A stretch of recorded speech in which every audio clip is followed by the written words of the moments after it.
25 years ago, WNZR officially signed on the air as a broadcast ministry of Mount Vernon Nazarene University. It was a fall day in early October.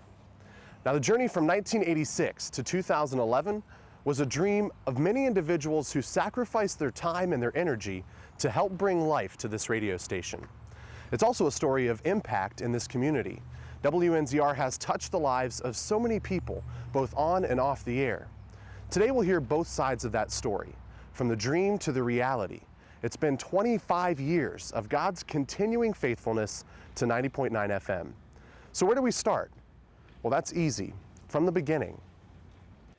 I came to Mount Vernon Nazarene College as a young 28-year-old, and I was finishing my doctorate in communication at The Ohio State University. And although I'd not been involved in radio, I learned my first year there that the student body had raised nearly $12,000 the year before to start a radio station. The spring of 1980, we offered a course in radio TV communication. I taught the course. Henry and I collaborated on a lot of the planning of it. We had 14 students in that very first class. We would have them write news stories, for example, any kind of printed news story they could get their hands on, from Newsweek, from the newspaper, from whatever that was printed. But then they would have to convert that to what would be appropriate for broadcasting, which is, as you know, is quite different. And so over the next couple of years, I almost got another degree by looking into what it would take to start a Christian radio station. And those early years were so much fun. To work with students on the idea, to be dreaming and planning. And we thought it would be a pretty easy thing to do. But unfortunately, we had some opposition from Channel 6 television in Columbus, Ohio, that slowed us down and caused a fairly long delay. They were afraid that if we set up a station here, that it would interfere with their signal to Knox County and they would lose customers. So we had to move very, very carefully and very definitively toward accomplishing what we'd like to do. So I really believe after those 4 or 5 years of waiting that we had a much better product once we finally went on air. Since I came in the fall of 1985, we were, in that year, an AM station designed for campus. It didn't reach much further than the campus itself.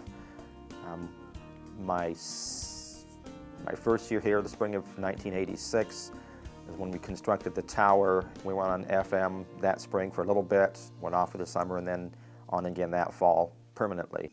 Dr. Henry Smith, when he started the radio station, I think had a vision for an educational station to train broadcasters, and it seemed like it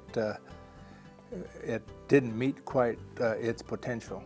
It was only being broadcast like 3 or 4 hours at night and not on weekends, and you can't maintain a listening audience when it's on and off the air. So it seemed to me it had to not only change format, but it had to go 24 hours. That meant it had to change from a student station manager to a professional hired station manager. It's a ministry. It's a way to hone your craft. I often said to students that if the basketball team can practice every day, then you can practice every day too if you're serious about being a broadcaster. Even though we didn't accomplish as much in as WNZR has since then, still then I felt like we were almost like a part of something big, on the cusp of something that big was happening. And I really think it has been a big thing that's happened over the last 20 to 25 years. And it really meant a lot to us being a part of that. WNZR began by broadcasting to just this walkway, then to all of campus, and eventually to all of Knox County, and really all of the world if you consider our online streaming. So why all of the hard work? Why not just have a regular college radio station? Because MVNU and WNZR had a vision of impacting the people of this community from the very beginning. I've listened to WNZR since 1986. I had a job delivering mail, and I listened to the radio every day. Well, the radio, this one particular day, I was at the lowest point of my life. I wanted to end my life. I thought my husband would be better off without me. I had a 3-year-old daughter. I thought I was such a terrible mother. She would be better off without me. and I was trying to figure out what would be the least painful way of ending my life. I turned the radio on, and the station I usually listen to had a guest that I didn't want to hear, so I was flipping through the radio station, and I heard I didn't know then it was WNZR, but I heard who I found out later was Dr. Dobson, and I think that was my turning point. God used your radio station to turn me around. I live in Gambier, Ohio. Been a lifelong resident of Knox County. I come to hear the station for the first time somewhat by accident. I was tuning through the radio one day driving, and I caught a song, and I started listening, and I'm wanting to think that it was Third Day, not positive, but as a result of that, they've always been one of my favorites.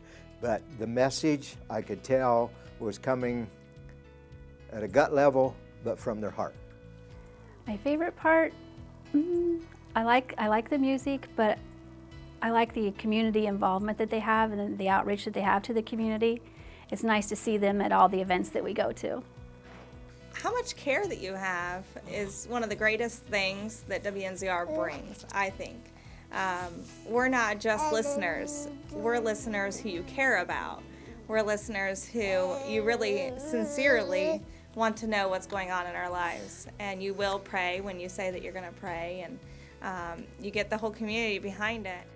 Because I know that you're reaching other people's lives, and you're saving people that God is going to change and use in His kingdom.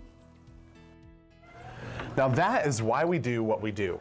And we'll hear more from WNZR's listeners in just a few minutes. But first, let's find out more about how WNZR got to where it is today. Actually, this hallway that I'm standing in, it used to be the on-air studio. So how did WNZR grow? Through listener support. When I came on the scene, WNZR was using a console that had literally been hand-built by the engineer that put the station on the air. At the time, in the late 90s, digital was just starting to hit the scene, so it was still new technology. And over the years, we've changed all the studio equipment, we've changed the transmission equipment. Literally, almost every piece of equipment in the building and facility has changed over that period of time. Some of my best memories are moments when technology has impacted the radio station. I will never forget being out at the Knox County Fair and being able to use our Marty system for the first time. That meant we didn't have to broadcast over a phone. You know, we could broadcast on equipment that would go straight back to the tower to give a clearer signal.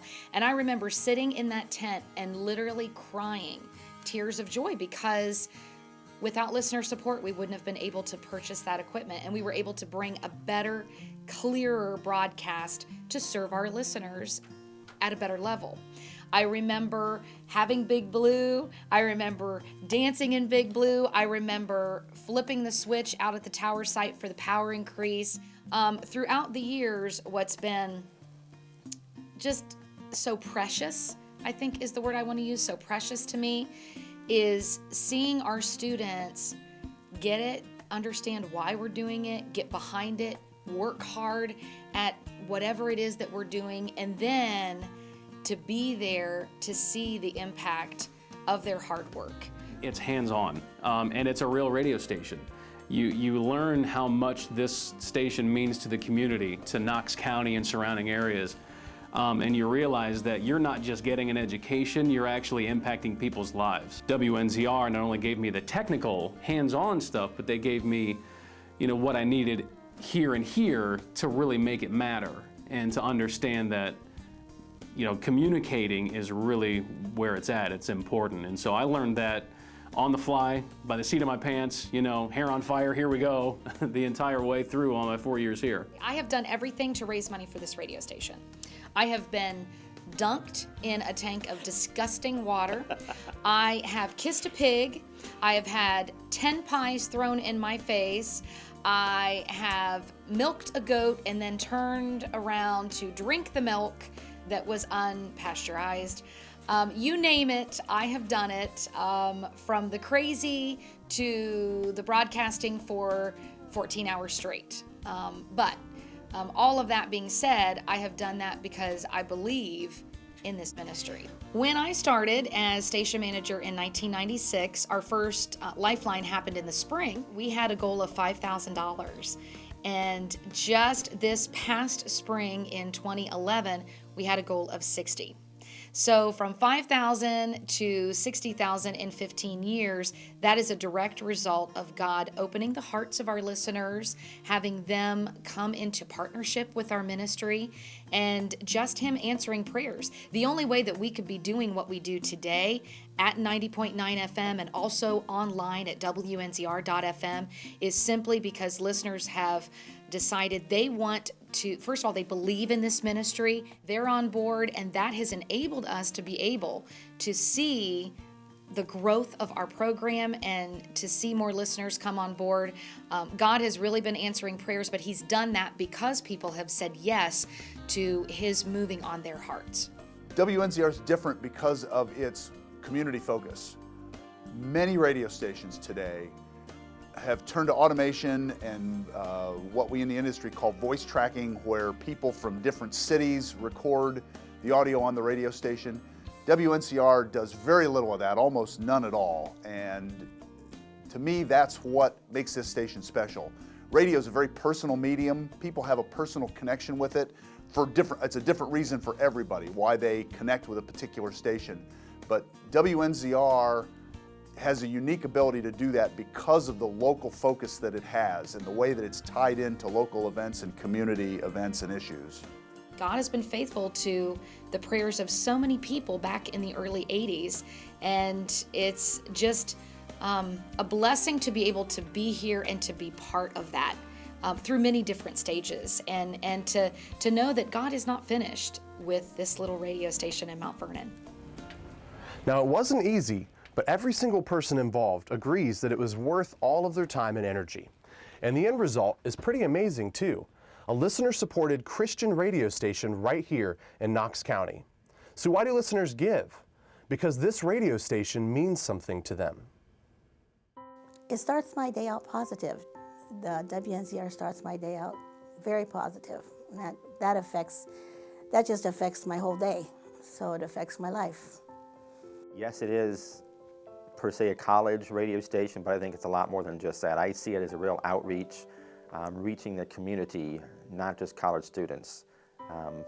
Can have a real impact on those who are not associated with the college, gives people outside of Mount Vernon and not affiliated with the church maybe to have a chance to reach the gospel to them, give them a good message as well.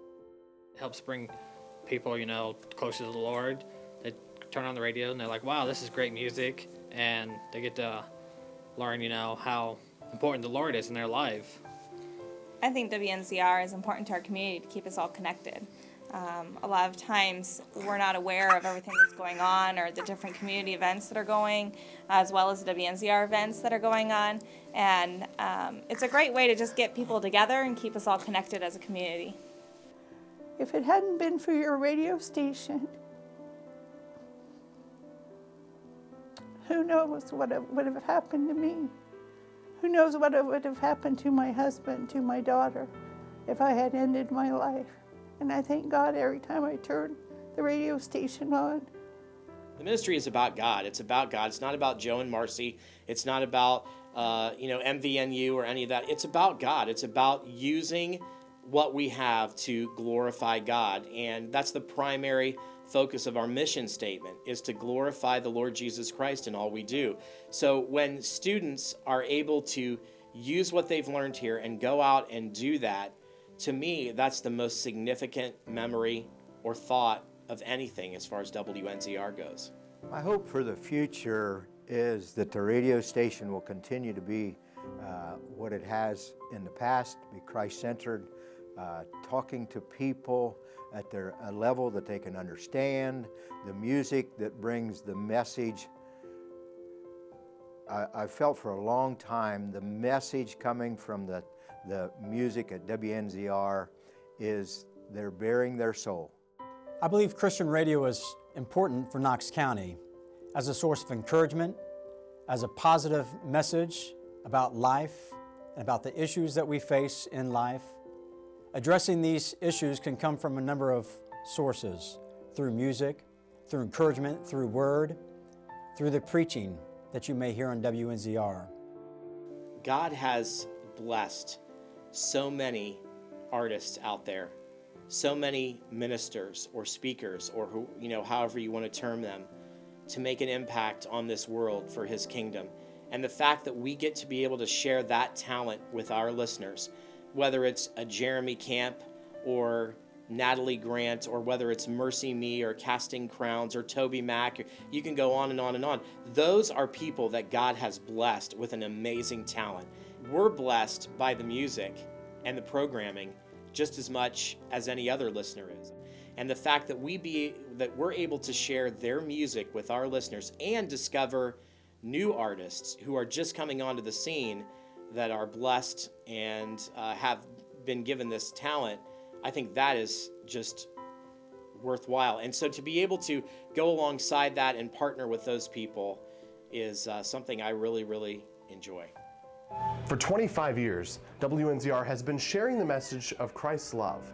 God has truly blessed this ministry and used so many people to support it along the way. And hopefully in 25 years, when we're celebrating our 50th anniversary, we can look back on all the ways that God has continued to bless this ministry. Thank you so much for listening and supporting the Lifeline WNZR.